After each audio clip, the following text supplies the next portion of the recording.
Hello class 10th, this is Seema ma'am and we are going to take up the next topic in the first lesson, rise of nationalism in Europe. So let's begin.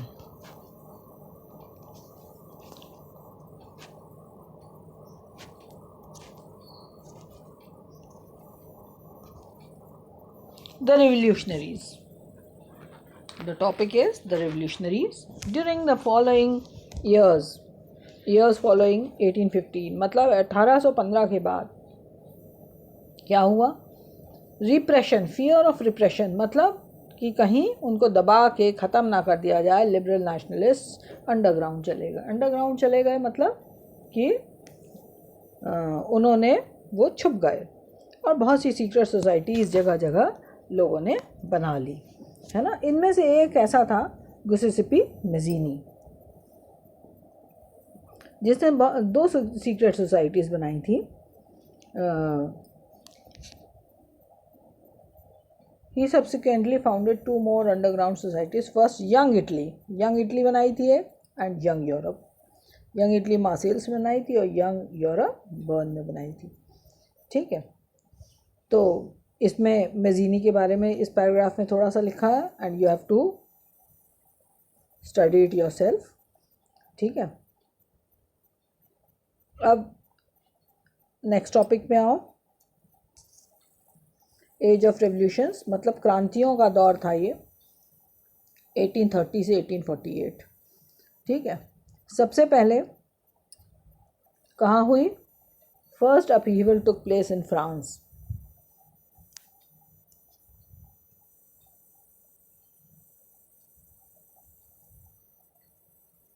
है ना, conservative regimes जो थी वो क्या कर रही थी?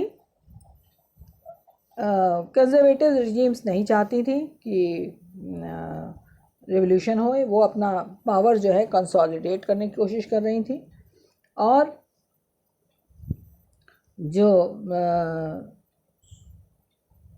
बहुत सी जगह, मैनी रीजन्स ऑफ यूरोप, जैसे Italian states, German states, provinces of Ottoman empire, Ireland, Poland, सब जगह रिवोल्यूशन स्टार्ट हो रहा था, है ना। सबसे पहला अपहीवल कहाँ हुआ? फ्रांस में इन जुलाई 1830। बोर्बोन किंग्स जो फिर रेस्टोर, मतलब वो पावर में फिर से आ गए थे आफ्टर 1815, उनको लिबरल रेवोल्यूशनरीज ने ओवरथ्रो कर दिया और एक कॉन्स्टिट्यूशनल मोनार्की बनाई, जिसका हेड कौन था? Louis Philippe. और देखो, वेरी शॉर्ट का क्वेश्चन आ गया, ये किसने कहा था? When France sneezes the rest of Europe catches cold, किसने कहा था? मेटरनिक। ठीक है, ये एक वेरी शॉर्ट का क्वेश्चन आ गया या मल्टीपल चॉइस का क्वेश्चन आ गया। ठीक है, जुलाई रिवोल्यूशन में से क्या हुआ? ब्रसल्स, विच, है ना, अपराइजिंग इन ब्रसल। अपराइजिंग मतलब ब्रसल्स में, जो बेल्जियम का कैपिटल है, उसमें बहुत ज़बरदस्त क्या कहते हैं, डिस्टर्बेंस हुआ, अपराइजिंग हुई, और इससे बेल्जियम जो है यूनाइटेड किंगडम ऑफ नेदरलैंड से ब्रेक होके एक इंडिपेंडेंट कंट्री बन गया। An event that mobilise nationalistic feelings among an educated elite was Greek war of independence. तो ग्रीक वॉर ऑफ इंडिपेंडेंस से जो एजुकेटेड रिच लोग थे, उनमें एक फीलिंग पैदा हुई। क्या? अब ये वाले पैराग्राफ में ग्रीक वॉर ऑफ इंडिपेंडेंस के बारे में बताया गया है ना। तो ग्रीक कब इंडिपेंडेंट हुआ? फाइनली ट्रीटी ऑफ कॉन्स्टेंटिनोपल 1832, है ना। तो क्या है कि यहाँ इस पैराग्राफ में ग्रीक वॉर ऑफ इंडिपेंडेंस के बारे में है कि Greek had been a part of Ottoman empire since the 15th century. The growth of revolutionary nationalism in Europe sparked off a struggle for independence among the Greeks, which began in 1821. तो Greek War of Independence 1821 में start हुआ, है ना। Nationalist in Greece, ये support कहाँ से इनको मिला? Greeks living in exile and from west Europeans who had sympathies for ancient Greek culture. Poets and artists lauded Greek as a cradle of European civilization and mobilized public opinion to support its struggle against a Muslim empire. The English poet Lord Byron organized funds and later went to fight war, where he died of fever in 1824. Then next topic, romantic imagination. Romantic what do mean romanticism. Romanticism देखो क्या है, ये romantic imagination क्या है कि अब हम क्रांति से नहीं लड़ेंगे. कैसे लड़ेंगे? Culture played an important role in creating idea of nation. Art, poetry, stories, music help to express and shape nationalistic feelings. यही रोमांटिक इमेजिनेशन है. या दूसरा डेफिनेशन देख लो, रोमांटिसिज्म क्या है? A cultural movement which sought to develop particular form of nationalist sentiments. Romantic national artist and poets generally criticise the glorification of reason. वो reason कहते थे, ये रीज़न कुछ नहीं होता है ना. And focused on instead on emotions, intuition and mystical feelings. ठीक है. Their effort was to create a sense of collective shared collective heritage, a common cultural past based on a nation. ठीक, तो यहाँ तक. अदर रोमांटिक्स, और romantics कौन थे? Johann Gottfried Herder. ठीक है, उन्होंने थ्रू पोइट्री, फोक डांसेस, है ना, पॉपुलराइज किया कि ट्रू स्पिरिट ऑफ नेशन को पॉपुलराइज किया. So collecting and recording these forms of folk culture was essential to the project of nation building. The emphasis on, तो इसके साथ साथ जो रोमांटिसिज्म में एक और फीचर था. क्या फीचर था? कि अपनी देशी लैंग्वेज पे ध्यान दो ज़्यादा. Emphasis on vernacular language and collection of local folklore. ठीक है. Was not to recover an ancient national spirit but also to carry on modern nationalistic message. तो मॉडर्न नेशनलिस्टिक मैसेज को भी आगे ले जाने के लिए ये बहुत ज़्यादा ज़रूरी था. क्या? वर्नाकुलर लैंग्वेज बहुत ज़रूरी थी. ऐसा ही कहाँ देखा गया? पोलैंड में देखा गया, जो कि पार्टीशन हो गया था 18th सेंचुरी में बाय ग्रेट पावर्स. किसने इसको पार्टीशन कर दिया था? रशिया, प्रशिया, ऑस्ट्रिया ने. Even though Poland no longer existed. अब पोलैंड अब इंडिपेंडेंट टेरिटरी नहीं एग्जिस्ट कर रहा था, लेकिन national feelings were kept alive by music and language. Karol Kurpinski for example celebrated national struggle through his opera music, turning folk dancer and Polonaise like the Polonaise and mazurka into nationalistic symbols.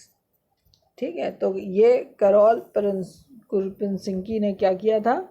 इन्होंने national struggle, he was from Poland, इन्होंने कैसे लड़ा था? Through opera music, turning folk dances, है ना, like पोलोनेज and मजूरका. तो folk dances के नाम क्या क्या है? Polonaise and mazurka into nationalistic symbols.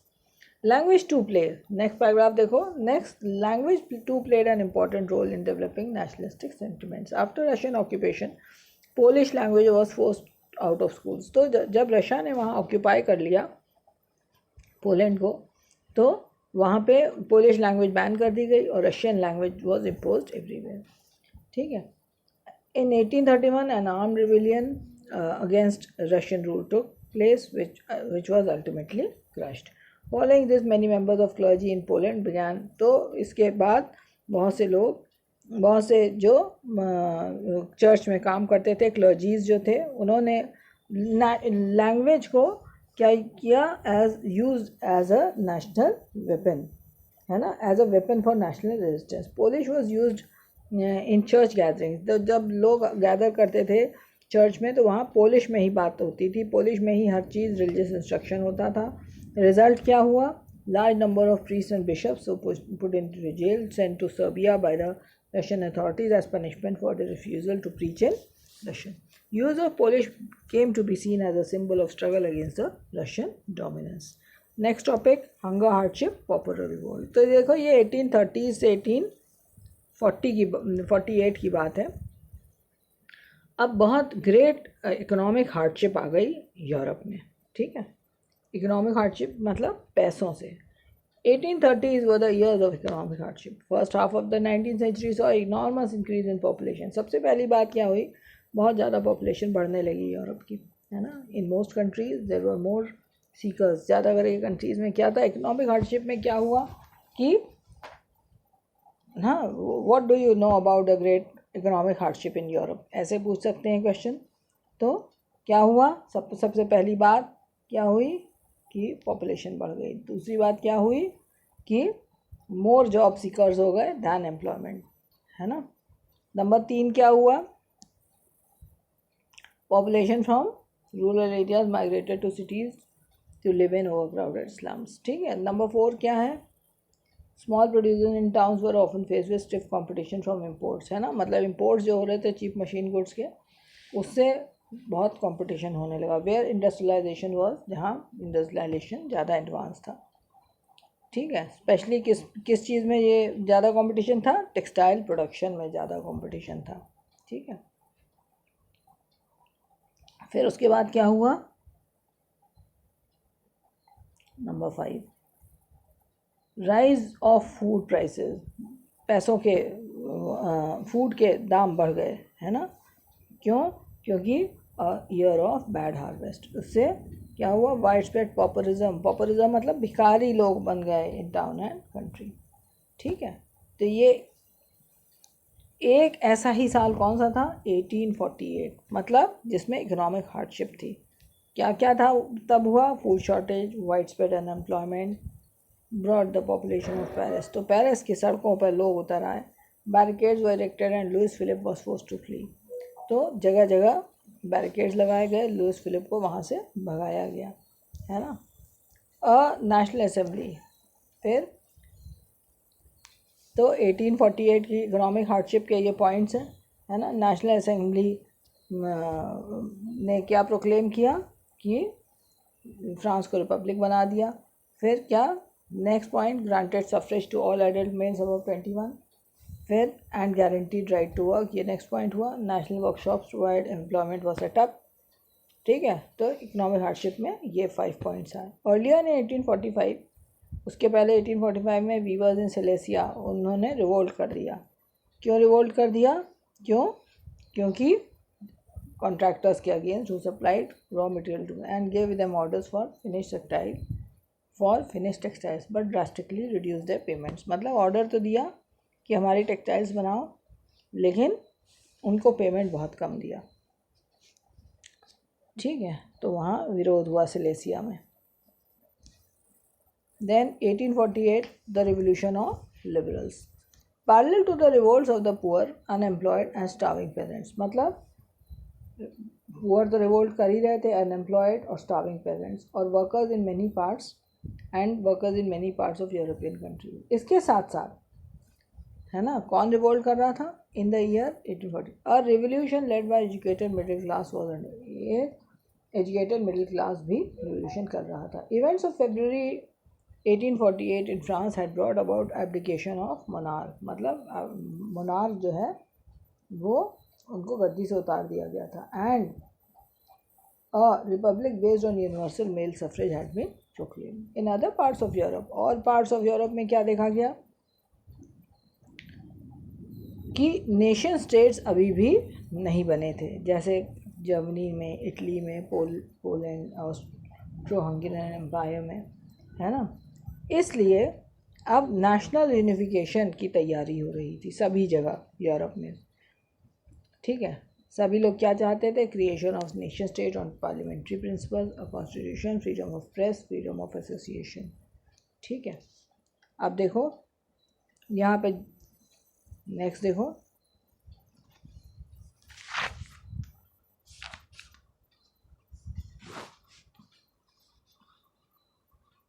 Germany का यूनिफिकेशन नेक्स्ट टॉपिक में आएगा 4.1 में, लेकिन यहाँ पे भी जर्मनी के बारे में थोड़ा सा बताया गया है। In German regions a large number of political associations, तो जर्मनी में क्या चल रहा था उन दिनों, है ना, बहुत ढेर सारे पॉलिटिकल एसोसिएशंस, जिसके मेंबर्स कौन थे, middle class professionals, businessman and prosperous artisans came together in the city of Frankfurt, और उन्होंने एक ऑल जर्मन नेशनल असेंबली के लिए वोट किया 18 में, ठीक है। 18 में 1848 831 selected representatives marched in festive procession to take in Frankfurt Parliament convened in the Church of St. Paul.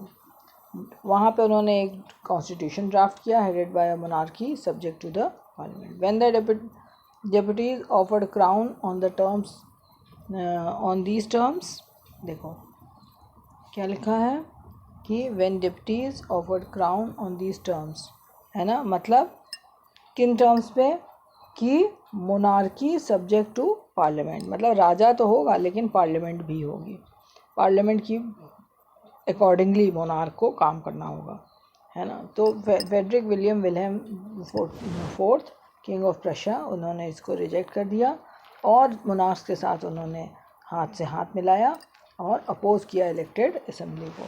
While the opposition of aristocracy and military became stronger, जब aristocracy और military बहुत ज़्यादा अपोज करने लगे तो social basis of parliament eroded. Parliament was dominated, parliament में सबसे ज़्यादा कौन थे, मिडिल क्लासेस थे, हु रेजिस्टेड अ डिमांड, जो कि मतलब केवल मिडिल क्लास मेंबर्स थे जिन्होंने वर्कर्स और आर्टिसंस को अपने साथ नहीं लिया था, इसीलिए वो कुछ कर नहीं पाए. आखिरकार क्या हुआ, assembly was forced to disband. तो अभी ये सक्सेसफुल, मिडिल क्लास सक्सेसफुल नहीं हो पाया. Issue of extending political rights to women was a controversial matter, है ना, in which large number of women had participated actively. Women had formed a, अब देखो कैसे वुमेन ने स्ट्रगल किया, इन्होंने पॉलिटिकल एसोसिएशन बनाए, founded newspapers, taken part in political meetings, demonstration. Despite this they were denied, तब भी उनको पॉलिटिकल राइट्स नहीं मिले, सफरेज, राइट टू सफरेज नहीं मिला, है ना, during the election of the assembly. When Frankfurt parliament convene in the church of Saint Paul, women were admitted only as observers to stand in the visitors gallery, मतलब वो visitors की gallery में ही खड़ी थी. ठीक है, फिर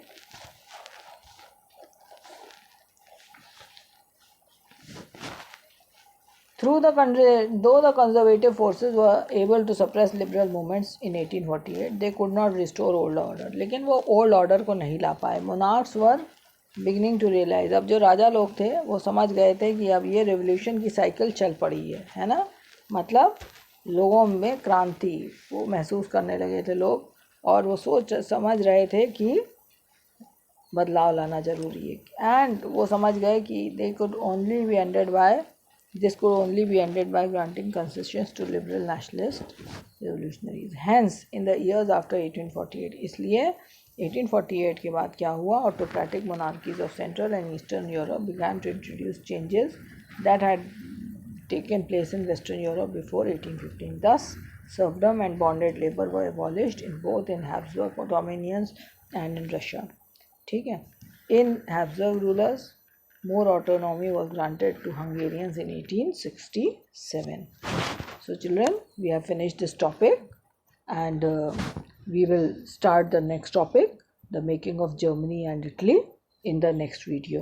Okay, so thank you for today, and whatever I have taught till here,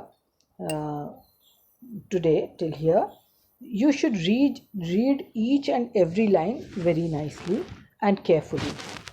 The lesson is very lengthy and there are many questions coming up, है ना, बीच बीच में से हम questions भी आपको बताते हैं, बहुत से very short questions हैं. The more you study और मेहनत जितना करोगे, अपने आप से जितने question answers निकालोगे, है ना, उतना ही successful होगे. Your result will be bright and future will be bright. So children, we are ending the lesson here. Thank you.